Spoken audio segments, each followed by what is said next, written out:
Серада 8 траўня. У эфіры Белсату кароткае выданне навінаў. У студыі працуе Александр Баразенко. Вітаю. Лукашенко сёння чарговы раз паляцеў да Пуціна ў Маскву. Там ён прыме ўдзел у паседжанні найвышэйшага еўразійскага эканамічнага савету, ды стане адным з нешматлікіх замежных гасцей на парадзе перамогі на Краснай плошчы. Персанальны сустрэчы з Пуціным, які напярэдадні афіцыйна заступіў на чарговы 6гадовы тэрмін кіравання Расіяй, пакуль не анансавалі.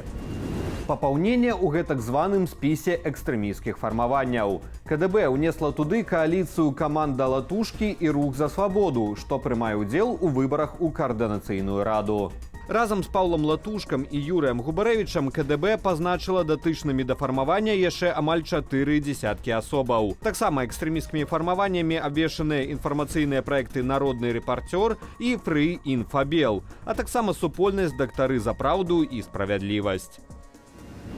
Блізкая да калапсу сітуацыя з чэргамі аўтобусаў на беларуска-польскай мяжы.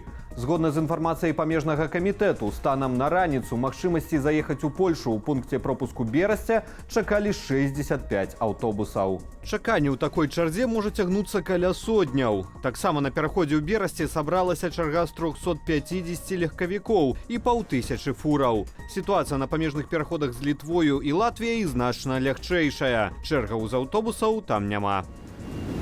У МУС рапартуюць пра масавыя затрыманні на прадпрыемствах будаўнічага і аграпрамысловага сектару. Агулам супрацоўнікамі Менскага ўпраўлення барацьбы з эканамічнымі злачынствамі затрыманыя 23 асобы. На чым палягала супрацьпраўная схема і ў чым вінавацяць затрыманых, не ўдакладняецца. У апублікаваным МУС-відэа затрыманы галоўны энергетык аднаго з прадпрыемстваў распавядае, што цягам паўгода ён атрымаў 800 беларускіх рублёў хабараў. На польска-беларускай мяжы затрымалі расійскага вайскоўца-дезерціра, які намагаўся трапіць у еўразвяз. Паводле інфармацыі польскай памежнай аховы затрыманаму 41 год. У Беларусі ён трапіў непасрэдна з фронту ва ўкраіне. Мужчына быў у цывільнай вопратцы і без зброі. Паводле інфармацыі парталу РМФ-ФМ, пры ім былі знойдзеныя расійскія вайсковыя дакументы, у тым ліку кантракт, які прадугледжвае ўдзел у так званай спецыяльнай ваеннай аперацыі. Цяпер у дачыненні мужчыны праводзяць следчыя дзеянні.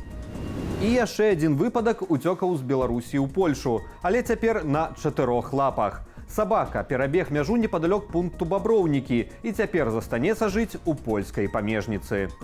Нямецкага аўчара запрыкмецілі на польскай тэрыторыі ў канцы красавіка. На сабаку быў нашыйнік з надпісам на кірыліцы. Яго звадзілі да ветэрынараў і зрабілі неабходныя прышчэпкі. Сабака вельмі прыязна ставіўся да людзей у форме. На запыт польскіх памежнікаў беларускі бок адказаў, што не фіксавалася, каб нехта згубіў гадаванца. Таму цяпер аўчар застанецца жыць у адной з працаўніц польскай мяжы.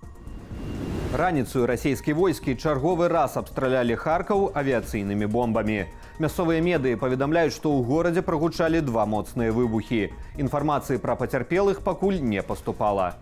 А ўначы паветраную атаку і абстрэлы з боку расейцаў зазналі адразу 7 вобласцяў Украіны. Пацярпелі 3 асобаў. Як паведамляюць паветраныя сілы Украіны, былі запушаныя 55 ракетаў і 21 ударны беспілотнік. СПА знішчыла 33 ракеты і 12 дронаў. Асноўную мішэнню атакі былі аб'екты энергетычнай інфраструктуры. Міністр энергетыкі Украіны Герман Галушенко расказаў, што Расія атакавала аб'екты генерацыі і перадачы электраэнергіі ў 6 вобласцях – Полтаўскай, Кіраваградскай, Запорожскай, Львоўскай, Івана-Франкоўскай і Вінніцкай. Ёсць сур'ёзныя пашкоджанні 3 ТЭС. Таксама абстрэл зазнаў чыгуначны вакзал у Херсоне. Пасажыры не пацярпелі. Усе ракеты, што ляцелі на Кіеў, удалося збіць, заяўляюць мясцовыя ўлады. Аднак абломкамі ракетаў пашкоджаныя 13 будынкаў на тэрыторыі Кіеўскай вобласці. У акупаваным расейцамі Луганску ўначы адбыўся выбух на нафтабазе. Кіраўнік так званай ЛНР Леонид Пасечник паведамляе пра 5 пацярпелых. Да, что-то девочки, нет? Это взрывается там.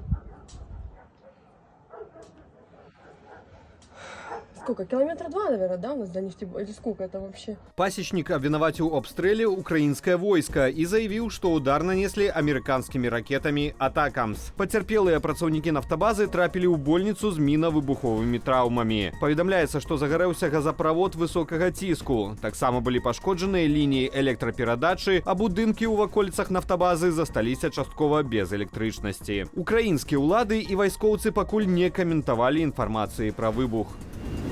Незвычайнага хатняга гадаванца заўважылі ў Менску.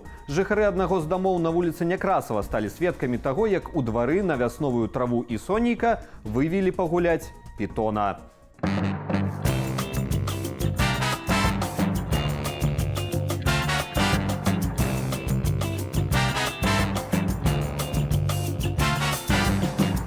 Ну што ж, не толькі коцікі і сабакі. У кожнага свае любімыя гадаванцы.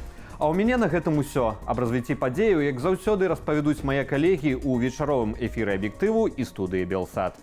Калі вы глядзіце нас на Ютубе, заклікаю ставіць лайкі, каментаваць і дзяліцца нашым выданнем, каб яго пабачыла як мага болей гледачоў. Але не забывайцеся на ўласную бяспеку. Беражыце сябе і заставайцеся з Белсатам.